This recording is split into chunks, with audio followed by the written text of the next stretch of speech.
미국의 유명한 가수이면서 라디오 방송인으로 크게 성공했던 에릭 칸토라고 하는 사람이 있습니다. 그는 성공을 위해 정신없이 달리는 전형적인 미국 청년입니다. 앞뒤를 가리지 않고 열심히 공부했고 열심히 일했으며 열심히 뛰었던 또 뛰는 그런 청년이었습니다. 그러던 어느 날 그는 시골에 있는 어머니로부터 한 줄밖에 안 되는 짧은 편지를 받습니다.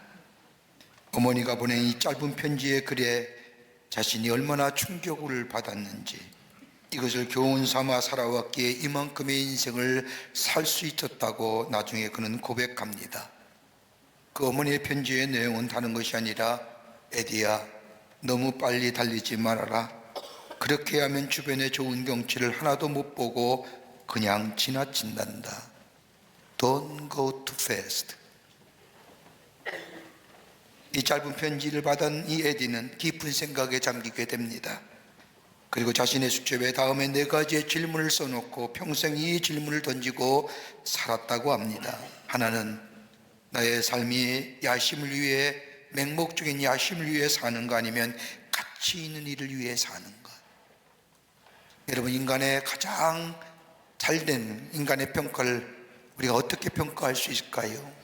많이 벌었느냐, 많이 배웠느냐가 아니라 얼마큼 그가 가치 있는 일에 또 가치 있는 인생을 살았느냐, 그것이 인간의 평가의 기준이 아닐까요? 내가 하는 일이 단순히 나의 욕망을 위한 일이냐, 아니면 내가 하는 일에 가치가 있느냐. 또 하나 있다고 하면 나는 경력을 위해 일하느냐, 아니면 가족을 위해 일하느냐, 누구를 위해 일하고 있느냐는 물음입니다. 세 번째가 있다면 내가 물질적인 성공을 원하느냐, 아니면 인생의 참다운 보물을 위해 추구하고 사느냐. 또 하나 있다고 한다면 이 일이 나 자신을 위한 일이냐, 아니면 다른 사람을 위한 일이냐. 이기적인 것에서부터의 시작이냐, 이타적인 것에서부터의 시작이냐. 이 4가지의 질문을 비추어 그는 선택하며 결정했을 뿐만 아니라 그 선택과 결정이 오늘의 자신을 만들었다고 그는 회고하며 고백하는 것을 들을 수가 있습니다. 오늘 우리가 읽은 이 본문의 말씀은 예수님께서 다시 이 땅에 오시는 날 재림하실 때에 모든 사람 앞에, 모든 사람이 다 하나님의 심판대 앞에 설 때에, 오늘 특별히 오늘 본문의 말씀은 예수 믿는 사람들이 하나님의 심판대 앞에 서서 심판받을 것에 대한 예언의 말씀입니다. 여러분, 예수 믿는다고 해서 심판 안 받는 게 아니라 주님이 다시 오시면 다 모두 다 주님 앞에 서야 합니다. 이것이 먼 미래에 되어질 일이라고 생각할지 모르겠지만 지금 있어질 일이요, 바로 오늘 우리에게 주어진 말씀입니다. 근데 오늘 본문의 말씀이 마태복음 25장 32절과 33절의 말씀을 보면, 목자가 양과 염소를 구분하여 양은 그 오른편에 염소는 왼편에 두리라고 말씀하십니다. 마치 목자가 양과 염소를 구별하는 것처럼 그런 때가 가까이 오고 있다는 겁니다. 들에서 풀을 뜯던 양과 염소를 다 불러서 우리에 들여보낼 때에 염소는 이쪽으로 양은 저쪽으로 갈라놓듯이 그렇게 심판하신다는 겁니다. 이럴 때에 양의 편에 섰던 오른편에 있는 자들, 오늘 성경의 말씀을 보면 의인이라고 칭하는 자들이 묻습니다. 의인 있는 자들에게 말씀하십니다. 내가 줄일 때 너희가 먹을 것을 주었고, 내가 목마를 때에 마실 것을 주었으며, 내가 헐벗을 때 입을 것을 주었고, 내가 감옥에 있을 때에 찾아왔고, 내가 병들었을 때에 돌아보았느니라. 착한 사람들아, 창세에서부터 준비한 저 영원한 나라, 그 하나님의 나라에 들어가리라고 말씀합니다. 이 말을 들은 의인들이 예수님께 묻기를, 주여 어느 때에 우리가 주님을 도왔습니까? 우리는 주님을 본 일도 없는데요, 시간적으로나 공간적으로나 전혀 그러한 일이 없었습니다. 주님을 만나 도와드린 일이 한 번도 없었습니다 라고 말하자 예수님께서 말씀하기를, 소자 중 하나에게 행한 것이 곧 나에게 행한 것이니라. 오늘 본문의 말씀을 보면 적은 자에게 한 일이 곧 내게 행한 일이죠. 그리고 악한 자들이라고 염소편의 선자들에게 예수님이 말씀하십니다. 내가 배고플 때에 너희가 먹을 것을 주지 아니하였고, 내가 목마를 때에 마실 것을 주지 아니하였고 내가 병들었을 때에 돌아보지 아니하였고 내가 감옥에 있을 때에 찾아보지 아니하느니라고 말씀하시면서 악한 자들아 나를 떠나 저 마귀와 그 사자들 위하여 예비된 영원한 불에 들어가리라 말씀합니다. 이 말들은 염소편에 선 악한 사람들이 예수님께 묻습니다. 주여 언제 우리가 주님을 만났습니까? 주님께서 오셨다야 하면 우리가 그렇게 무심할 수 있겠습니까?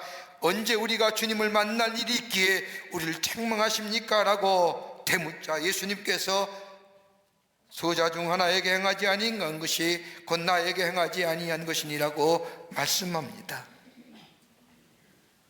심판의 대상은요, 내가 얼마나 믿음을 잘 가졌느냐, 믿음이 성장한 이 모습이 아니라 행했느냐, 하지 않았느냐, 베풀었느냐, 베풀지 않았느냐. 12세기 프랑스 신학자의 성인인 베르나르드 꼴레르보라고 하는 사람의 쓴 책 가운데 신앙인의 윤리적 사단이라는 글이 있습니다. 그 글에 보면 신앙인은 점점점 자라나야 되고 인격적으로나 신앙적으로 성장해야, 즉 사닥다리를 타고 올라가야 된다고 얘기하면서 신앙의 여러 단계를 얘기합니다. 그 가장 첫 번째 사닥다리의 첫 번은 뭐냐? 자기를 위해 자기를 사랑하는 사람. 두 번째 있다고 한다면 자기를 위하여 하나님을 사랑하는 사람.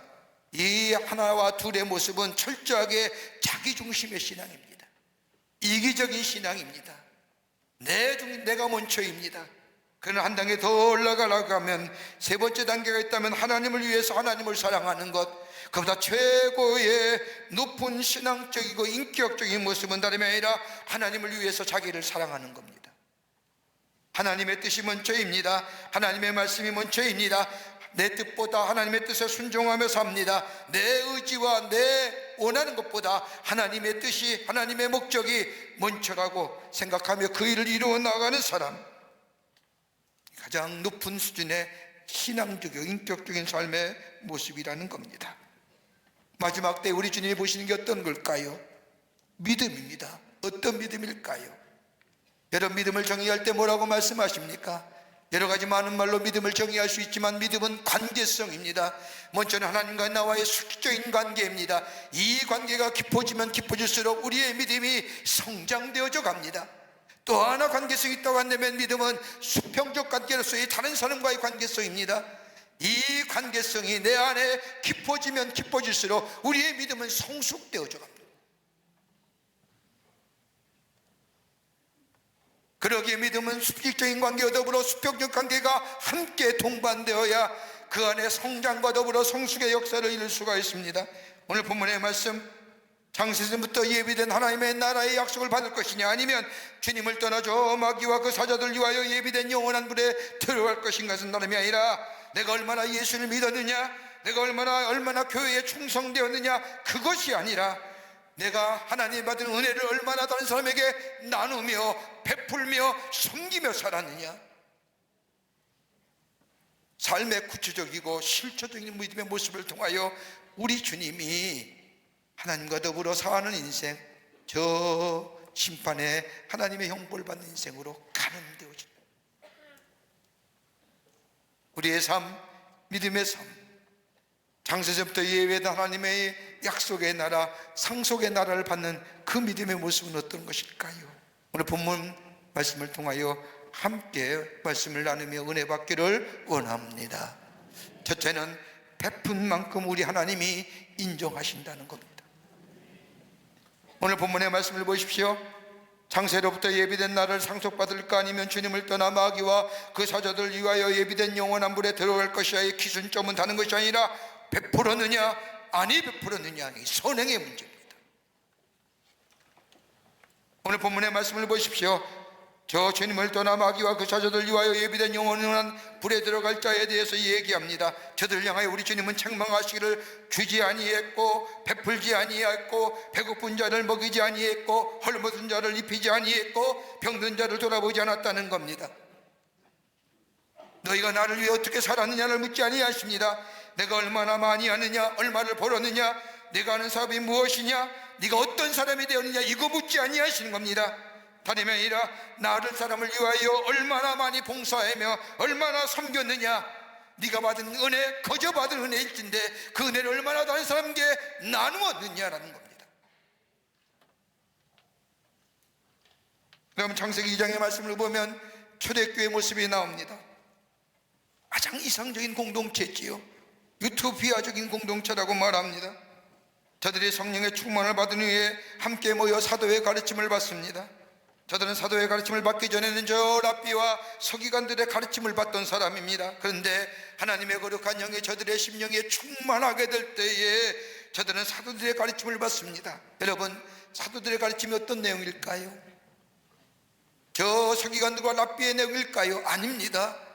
예수님이 사셨던 삶의 모습들, 무슨 말씀을 하시고 어떤 일을 하시고 어떻게 행하셨는가, 저들이 보고 저들이 받은 바를 그대로 사람들에게 전하게 됩니다. 그런데 초대교회 저 사도행전에 나오는 공동체는 듣는 것으로만 그치는 것이 아니라 예수께서 하신 일, 하신 말씀을 그대로 저들의 삶 속에 실천해 갑니다. 그러기에 그들은 자신의 소유를 자식 것으로 생각하지 아니하고 다 내어놓아 함께 더불어 살아갑니다. 나눕니다. 예수의 말씀을 실천했다는 겁니다. 그러게 사도행전 4장 32절의 말씀을 보면 제 재물을 조금이라도 제 것으로 하는 이가 하나도 없더라. 제 물건을 이건 내 것이야, 이것은 내 것이야 라고 말하는 사람이 하나도 없었다는 겁니다. 여러분, 이것이 성령 받은 사람의 모습입니다. 그리스도인의 삶의 공동체 의식입니다. 자기 물건이라는 소유의식이 사라졌다는 겁니다. 내 것은 하나님의 것이요, 하나님의 능력 가운데 은혜로 주신 것이요, 내 것은 공유하는 것이요, 함께 더불어 나누는 것이요, 베푸는 것이요, 섬기는 것이요, 내가 가진 것은 나는 임시적으로 내게 맡겨진 청직이요, 내가 관리하고 있을 뿐이라고 하는 사실.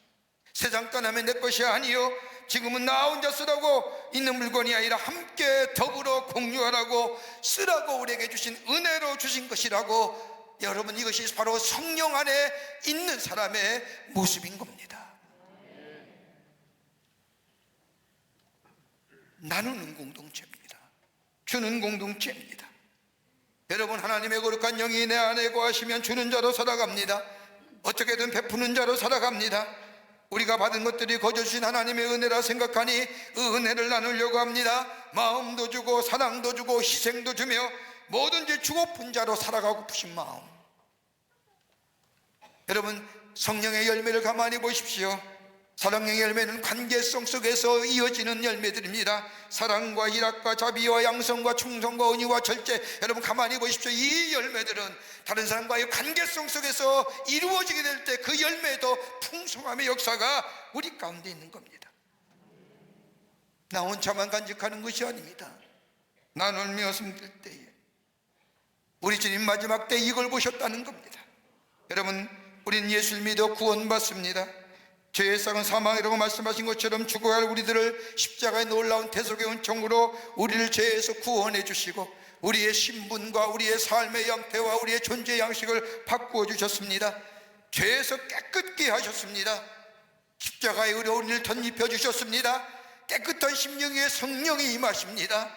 성령의 임하심과 통하여 예수님과의 깊은 교제 속에 내 안에 성령이 충만하게 역사하십니다.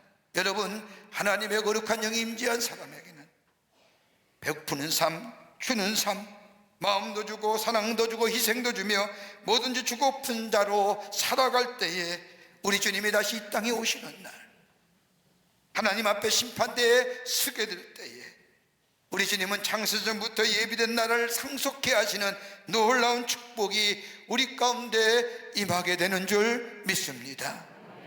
베푸는 답니다. 베푸는 만큼 우리 하나님이 인정하십니다. 두 번째로 베풀 때 지금 베풀어야 합니다. 오늘 본문의 말씀에 25장 37절의 말씀을 보면 이에 의인들이 대답하여 이르되 주여 우리가 어느 때에 주께서 주린 것을 보고 음식을 대접하였으며 목마르신 것을 보고 마시게 하였나이까. 25장 44절에 악인도 얘기합니다. 악인이라 일컬음 받는 사람들도 그들도 대답하여 이르되 주여 우리가 어느 때에 주께서 주린 것이나 목마른 것이나 나그네 되신 것이나 헐벗은 것이나 병드신 것이나 옥에 갇힌 것을 보고 공양하지 아니하더니까. 사람들은 시간과 장소에 다른 때를 말하지만 우리 주님은 시간이나 장소를 말하는 것이 아니라 내가 만난 그 시간, 쉽게 말하면 지금이 그때라는 겁니다. 장소나 시간이 정해진 것이 아니라 내 앞에 어렵고 힘든 사람이 있다면, 도와줄 사람이 있다면, 너를 필요로 하는 사람이 있다면 어느 때가 바로 그때요, 지금이라는 겁니다. 바로 지금이 도울 시간이요, 너의 도움을 필요로 하는 시간이라는 겁니다. 그러기에 도와야 한다는 겁니다. 언제요? 지금이요. 여러분, 누가복음 10장의 말씀을 보면 우리가 잘 아는 선한 사마리아 사람의 비유가 나옵니다. 간단한 비유지요. 한 사람이 예루살렘을 떠나 여리고를 내려가다가 강도를 만나서 거의 다 죽게 되었습니다. 숯불 사이에 던져진 그 사람, 레위 제사장이 지나갑니다. 신음소리를 들으면서도 불구하고 모른 채 지나갑니다. 레위 사람도 그 신음소리를 들었는데 모른 채 하고 지나갑니다. 그러나 사마리아 사람은 길을 멈추고 그를 돌보아 줍니다. 너희가 없인 여기며 상종하기를 꺼려하는 저 사마리아 사람이 그를 돌보아 주었다. 이걸로 얘기 끝나는 것이 아니라 그 다음에 주님이 묻습니다. 누가 너의 이웃이냐? 예수님이 말씀하신 누가 너의 이웃이냐고 이 물음 속에 누가 사람다운 사람이냐? 인간이 도대체 어떤 인간의 모습이 되어야 하느냐? 오늘 그리스도인이라고 한다면 그리스도의 삶은 어떤 거냐? 예수님이 이해하신 선한 사마리아 사람의 비유는 그냥 그것으로 그치는 것이 아니라 예수께서 말씀하시고 계신 세 가지 요점이 이 안에 담겨져 있습니다. 하나는 외면하지 말아야 한다는 겁니다. 여러분, 죽어가는 사람을 돌보지 않는다는 것은 살인입니다. 내가 이 시간 내가 돌보지 않으면 죽을 사람, 그 사람을 보고 외면했다면 그것은 분명한 살인입니다. 여러분, 일반적으로 예전에는 다른 사람을 도와주는 일이 많았지만 요즘 같은 시대에 다른 사람을 도와주려다가 낭패 보는 경우가 많아 그냥 지나치는 경우가 많이 있음을 봅니다. 그럼에도 불구하고 우리의 마음을 흐뭇하게 하는 일이 있다고 한다면 한 사람의 공경에 빠졌을 때에 다른 여러 사람이 도와 그 사람의 어려움을 도와줬다는 이야기를 들을 때 우리의 마음에 흐뭇함이, 기쁨이 있습니다. 내가 도와주지 않으면 죽을 사람 외면하지 말아야 하고 도와줘야 한다는 겁니다. 높은 차원의 윤리입니다. 여러분, 보편적인 도덕과 윤리는 모든 사람이 기본적으로 일본적으로 지켜야 할 것들인데, 그러나 죽어가는 사람을 외면하지 말고 도와야 한다는 것은 그보다 높은 차원의 윤리.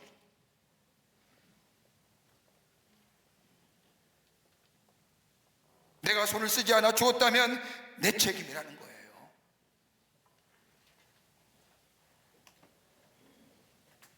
또 하나, 이 선한 사마리아 사람의 비유에서 예수님이 말씀하신 것이 있다고 한다면 우선순위의 문제입니다. 프라이어리티 넘버 원. 어느 것이 우선순위입니다. 여러분, 우리 인생은 어떤 의미에서의 선택과 결정의 연속이라도 과언이 아닙니다. 오늘의 선택과 결정이 우리의 인생을 만듭니다. 선택하는 것 비록 쉬운 선택이라 할지라도 결단하는 것은 어려운 일입니다. 두 개 가운데 하나 놓아야만이 내 것이 하나 됩니다. 근데 두 개 다 가지려고 하니까 안 되는 겁니다. 미국의 콜롬비아 대학의 시나이엔가 교수에 의하면 우리 보통 사람들이 하루에 몇 번 선택하고 결정하느냐? 70번 한답니다. 의식적으로나 무의식적으로나. 아니에요. 여러분, 오늘 아침에 무의식적으로나 의식적으로나 선택하며 결정하지 않았습니까? 5분 일찍 일어나 5분 늦게 일어나, 1부 예배 갈까 2부 예배 갈까 3부 예배 갈까, 택시 타고 올까 버스 타고 올까 차 몰고 올까, 의식이 나와. 빵 먹을까 밥 먹을까. 70번 합니다. 한 달에 몇 번이요? 25,000번이에요. 우리 인생이 70이라고 한다면 여러분, 70 동안 몇 번 선택 결정하느냐? 무려 179만 번 선택하고 결단합니다. 그게 우리 인생이에요. 그게 우리 인생이에요. 그 선택과 결단이 오늘 나를 만든 거예요. 잘못됐든 잘했든 그 선택과 결단이 오늘 나로 하여금 여기 있게 한 거예요. 선한 사마리아 사람에게 하시는 말씀이에요. 선택의 우선순위가 뭐냐는 거예요. 어디에다 선택할 때에 우선순위를 두느냐. 오늘 선한 사마리아의 비유를 보면 제사장의 강도 만나 사는 것들 지나갑니다. 바쁜 걸음으로 가죠. 왜요? 제사 드리려고요. 제사가 얼마나 귀한 제사인데, 하나님 앞에 제사 드리려고 하는 소중하고 거룩한 이 몸이 저 심하는 사람, 저 죽어가는 사람 행여나 손을 대었다가 저 사람 죽기라도 하면 나는 절대로 일주일 동안 정결의 의식을 정하여고 하나님의 거룩한 제사에 들어가지 못해. 이게 얼마나 소중한 제사인데, 이게 얼마나 귀한 건데, 이게 내 책임인데, 저 사람 때문에 이 귀한 일을 하지 못한다고 한다면 아니 되지 않느냐? 제사장은 하나님 앞에 예배하고 하나님께 제사 드리는 것이 먼저라고 합니다마는 예수님은 단호하게 얘기하지 않습니까? 아니다. 제사 못 드려도 좋다. 예루살렘에 가지 못해도 좋다. 지금 내 앞에 있는 사람을 도우라.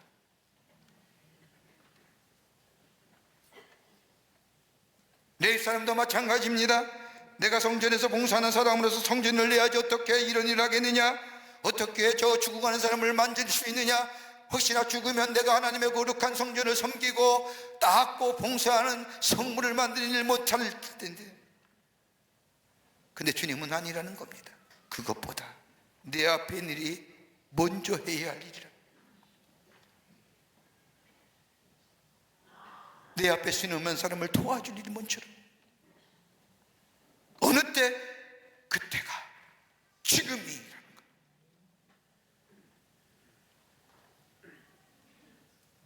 덴마크와 스웨덴이 전쟁을 할 때 일입니다. 덴마크 병사 하나가 발에 부상을 입었는데 자꾸 피가 흘러나는 바람에 피가 많이 쏟아서 목이 말라 견딜 수가 없었습니다. 그래서 여기저기 물을 찾아 전장을 헤매고 다녔습니다. 물 한 모금이라도 좋으니 물을 마시고 싶었습니다. 헤매다가 물병 하나를 발견하고 그것을 딱 묻어봤습니다. 가만히 보니까 동시에 그 자리에서 부상당해가지고 죽어가는 스웨덴 병사가 보이는 겁니다. 그러면서 생각하기를 나도 목마르지만 저 사람도 나 못지않게 목이 마르겠구나 생각에 그는 누워있는 사람이 적군이라는 것을 잊어버리고 그에게 물을 먹이려고 다가갔는데 스웨덴 병사가 총을 꺼더니 그를 향해 총을 쏩니다. 땅! 총알은 아슬아슬하게 어깨를 스치고 지나갑니다. 스웨덴 병사는 총을 쏜 후에 더 이상 힘이 없는지 털썩 총을 내려놓고 쓰러집니다. 얼마간의 시간이 지나고 이 덴마크 병사는 깨어있습니다. 그리고 스웨덴 병사에게 다가가 이야기합니다. 내가 물을 다 한 병 다 주려고 했는데 당신 나에게 총을 쏘는 바람에 반만 줄게.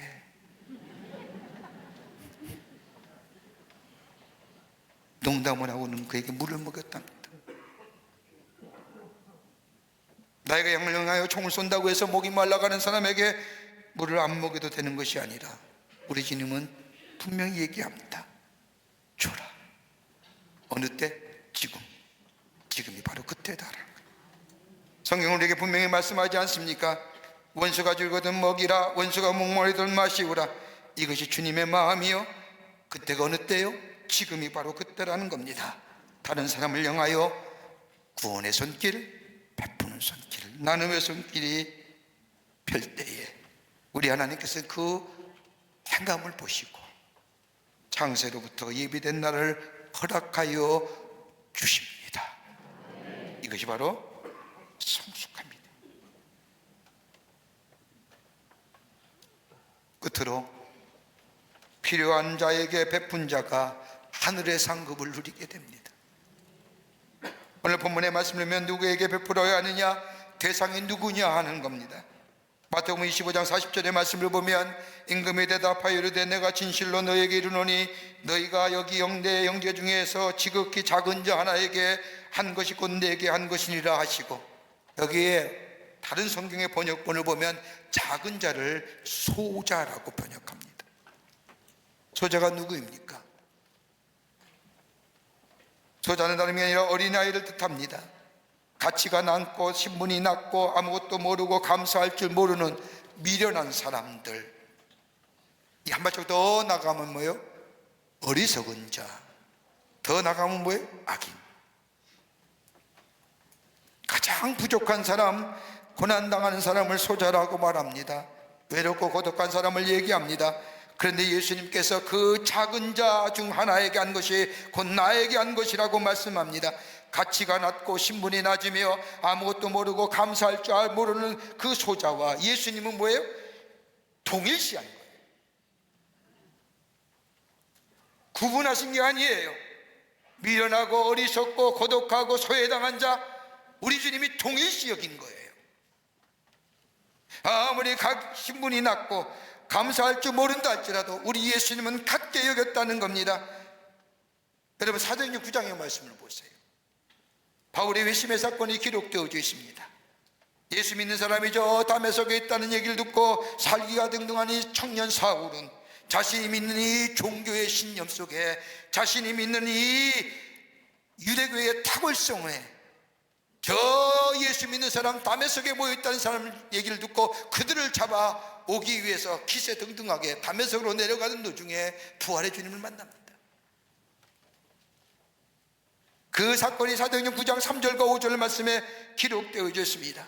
부활의 주님이 사울에게 나타나요 하시는 말씀이, 사울이 길을 가다가 다메섹에 가까이 이르렀으니 호련히 하늘로부터 빛이 그를 둘러 비추는지라 땅에 엎드려 들음에 소리가 있어 이르되 사울아 사울아 내가 어찌하여 나를 핍박하게 하느냐 하시거늘 대답하여 주여 누구시니까 이르시라는 내가 박해하는 예수라. 여러분 보세요. 부활의 주님이 사울에게 나타나요 하신 말씀이 뭡니까? 사울은 생각합니다. 내가 핍박하는 사람은 예수 믿는 사람이요, 내가 죽인 사람은 스데반인데 우리 주님은 뭐예요? 저 핍박받는 예수 사람과 이 주님이 동일시요.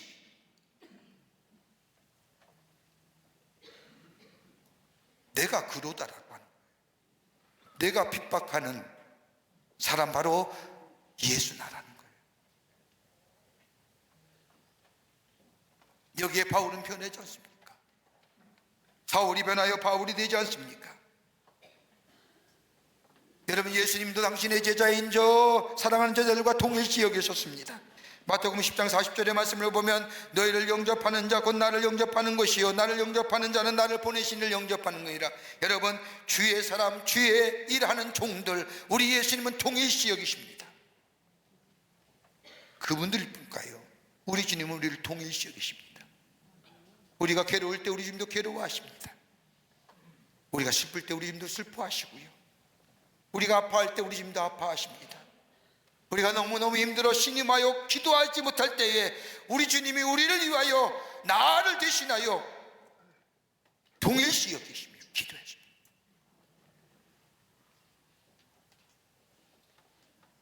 오늘 본문의 소자, 병든 자, 가난한 자, 고독한 자, 외로운 자, 그게 바로 예수님이라는 겁니다. 그들의 행할 일, 도움을 필요하는 자들을 돕는 것이 바로 우리가 예수님께 행한 일이라는 겁니다. 그러게 오늘 주님이 묻지 않습니까? 내가 줄일 때 너희가 먹을 것을 주지 아니하였고 목마를 때에 마시게 하지 아니하였고 라고 하는 이 질문에 대답할 수 있어야 됩니다.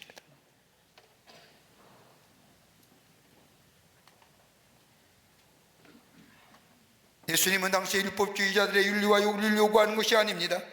죽어가는 사람을 외면하는 것, 주의 마지막 심판대에 섰을 때에 심판받을 일이라고 분명히 말씀하는 겁니다. 미국의 워터게이트 사건으로 니슨 대통령이 보좌관을 했던 찰스 콜린슨이라는 사람이 저 도청 사건을 은폐하는 것으로 죄로 인하여 14년간 감옥 생활을 합니다.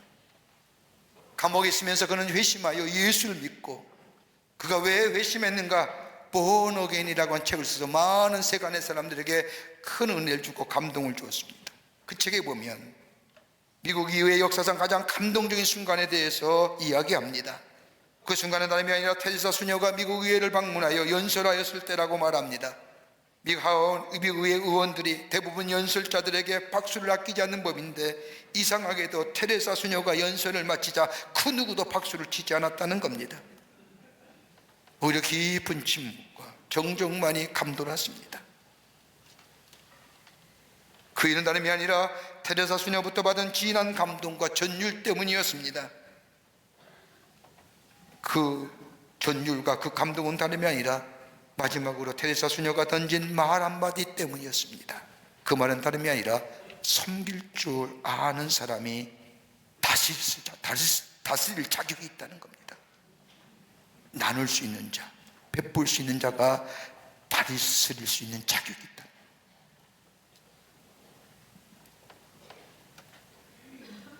코로나 이후에 우리가 전도하기가 쉽지 않다는 얘기 듣습니다. 아니, 전도하기가 어렵다고 얘기합니다. 한 사람 예수 믿게 하는 게 이렇게 힘들까? 절로 고백이 나옵니다. 그러나 주는 자 될 때, 베푸는 자 될 때에, 나눔의 사람이 될 때, 저 인도의 간디가 말한 것처럼 굶주린 배를 안고 잠절에 들어갈 수밖에 없는 사람에게 하나님을 납득시킬 수 있는 유일한 방법은 다름이 아니라 빵을 주는 것이다. 나누는 것, 섬기는 것, 베푸는 것. 우리 가난하고 소외되고 이웃 고독한 자에게 나누는 것이 곧 예수님을 대하는 것. 이 삶이 우리 가운데 있게 될 때에 창세적으로부터 예비한 하늘의 상급을 누리는 복된 인생의 삶을 살아가게 될 줄 믿습니다. 지금이 그때입니다. 머무는 날이 아닙니다. 베풀고 나누는 우리의 삶을 통하여 예수 그리스도의 복음이 전하고 이 땅에 하나님 나라의 평화가 임하는 이 놀라운 역사를 이루어 가시는 여러분과 저와 되시기를 주의 이름으로 축원합니다. 하나님 감사합니다. 저희들 주께서 사랑해 주셔서 하나님의 백성 삼으심에 감사합니다. 주님이 그러했듯이 오늘 우리의 삶도 베풀고 나누고 섬기는 삶 되어 이 땅에 하나님 나라를 이어가는 저희들 되게 하시고 주의 놀라운 약속의 성취를 누리며 찬송을 드리며 하나님 앞에 영광을 돌리는 저희들의 삶으로 삼아 주시옵소서. 감사하오며 예수님의 이름으로 기도하옵나이다. 아멘.